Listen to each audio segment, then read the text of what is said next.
माँ का आखिरी खत। एक समय की बात है, एक गांव में दो पति पत्नी रहते थे। वे बहुत ही गरीब थे।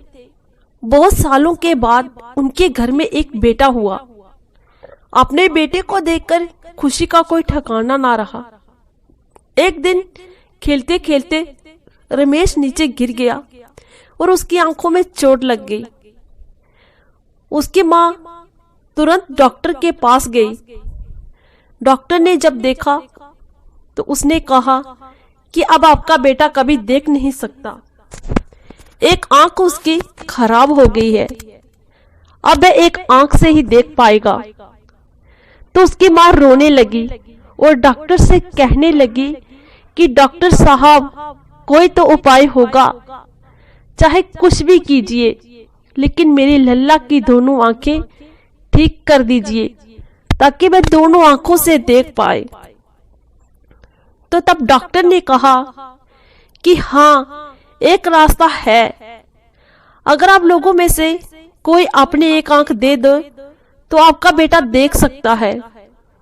तो बाप ने मना कर दिया और कहा, अगर मैं इसको अपनी एक आंख दे दूंगा तो मैं बाहर काम कैसे करूंगा, घर का गुजारा कैसे होगा। मैं एक ही कमाने वाला हूँ, मैं अपनी आंख नहीं दे सकता।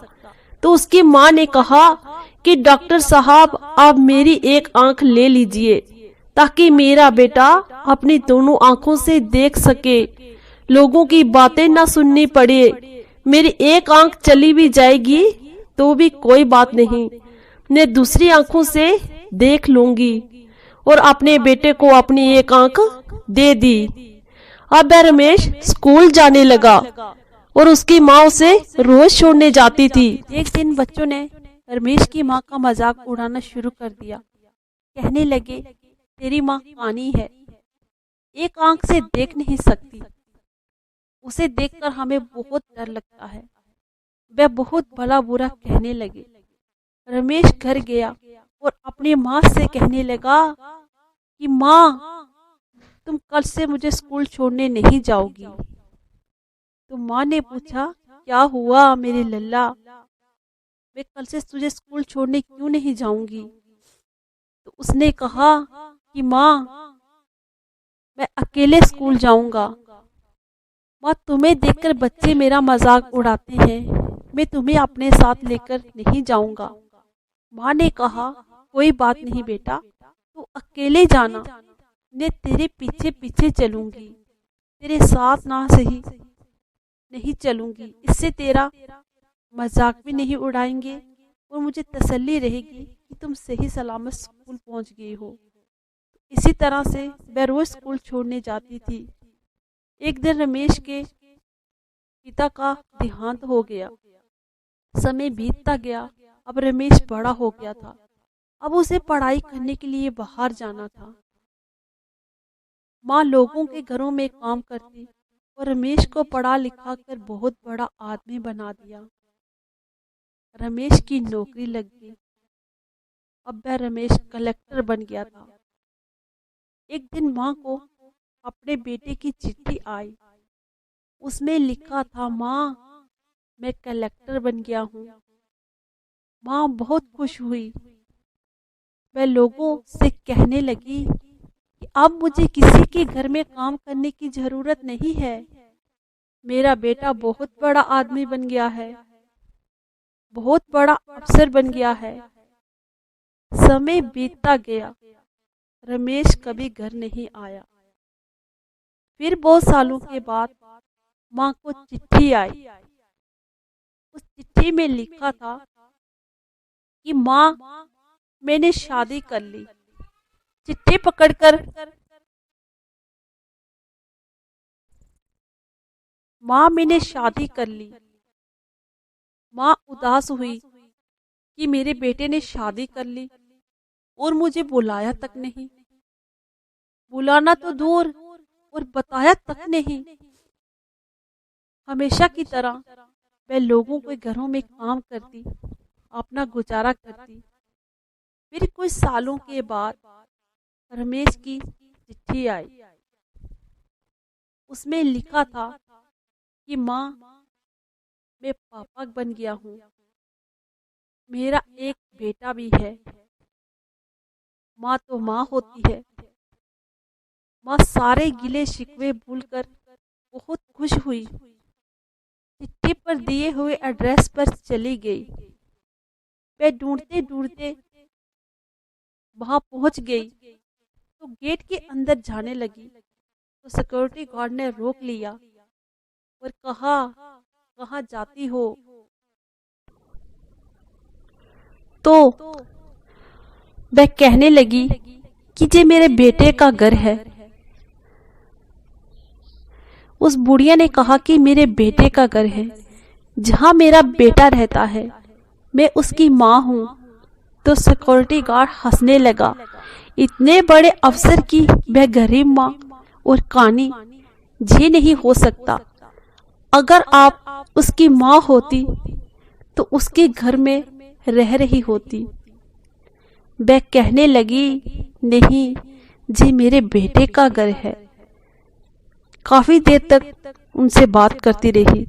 बहुत मिन्नतों के बाद उसने बोला कि जाओ, मेरे बेटे से बोलो कि आपकी माँ आई है गांव से, तो देखना वह थोड़ा थोड़ा चला आएगा। तो गार्ड अंदर गया, उससे बोला कि साहब, आपकी माँ आई है। तो रमेश ने मना कर दिया, मेरी कोई माँ नहीं है। अगर वह पूछे तो कह देना कि साहब घर पे नहीं है। वह गार्ड से जय कहकर चला गया। फिर गार्ड बाहर आया और बोला, माँ, साहब घर पे नहीं है। माँ बोली, कोई बात नहीं, मैं उसके आने का इंतजार करूंगी। देखते देखते शाम होने लगी। बार बार उसने संदेशा भिजवाया। बेटे ने मिलने से इनकार कर दिया। मौका मिलते ही चुपके छुपाते हुए माँ अंदर चली गई। सोफे पे बैठे अपने पोते को देखकर बहुत खुश हुई। उसको प्यार दुलार करने लगी। पोते ने उसे देखा तो जोर से चिल्लाने लगा कि भूत आ गया, भूत आ गया। डर के मारे जोर जोर से चिल्लाने और रोने लगा। तभी उसकी बहू बाहर आई। वह कहने लगी कि डरावनी औरत कौन घर में घुस आई है, वह बाहर निकालो, नहीं तुझे मेरे बेटा डर के मारे मर जाएगा, मेरे बेटे को खा जाएगी। शोर पड़ा सुना तो बुढ़िया का बेटा बाहर आया। माँ ने देखा तो वह उसके पास आ गई। बेटे ने पहचानने से इनकार कर दिया। सिक्योरिटी गार्ड से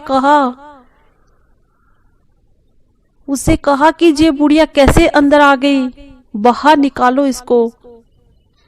तो माँ बोली, बेटा, मैं तेरी माँ हूं,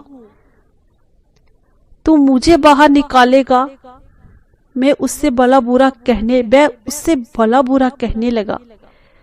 बहुत मुश्किल से तुझसे पीछा छुड़वाया था, तो मेरा पीछा करती करती जहां भी आ गई। मुझे चैन से नहीं जीने दोगी। कृपया करके मुझे शांति से जीने दो और मेरे घर से चली जाओ। जिस सब कहकर बुढ़िया को घर से बाहर निकाल दिया।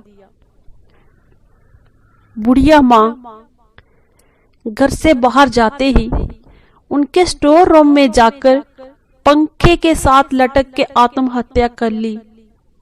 जब सिक्योरिटी गार्ड ने देखा तो रमेश को जाकर बताया कि साहब, बुढ़िया ने आत्महत्या कर ली है। तो रमेश कोसने लगा कि जाते जाते भी बुढ़िया हमें सुकून से नहीं जीने देगी।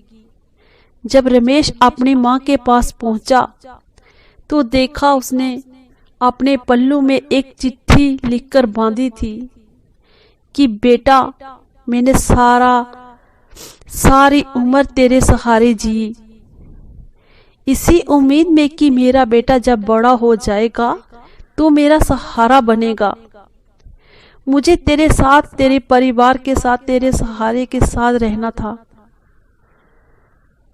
तू जानना चाहेगा कि मैं कैसे कानी हुई?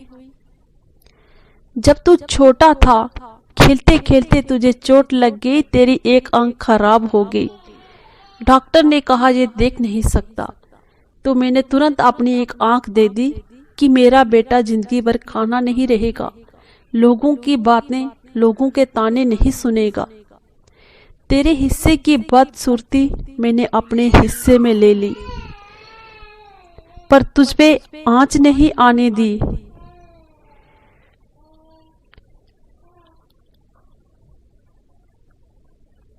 जब बदसूरती अपने ऊपर ले ही ली तो क्या कहते हैं, मुझे कोई परवाह नहीं थी। जब तूने मेरा साथ छोड़ दिया, अब माँ को ठुकरा दिया, मेरे जीने का सहारा छूट गया, मेरे जीने की उम्मीद खत्म हो गई। अब तुझे अपनी इस कानी माँ को कभी देखना नहीं पड़ेगा। तो रमेश को बहुत पश्चाताप हुआ। समय हाथ से निकल चुका था। आप कहते हैं ना कि बीता हुआ समय कभी वापस नहीं आता। माँ तो माँ होती है। रमेश अपनी माँ को गले लगा के रोना चाहता था। अब पछताए क्या हो जब चिड़िया चुग जाए खेत। वे कहते हैं कि पूत कपूत हो सकता है, पर माता को माता कभी नहीं होती। इसलिए अपने माँ बाप को हमेशा प्यार दें, अपनापन दें, उनके साथ अपना थोड़ा समय बिताएं। उन्हें आप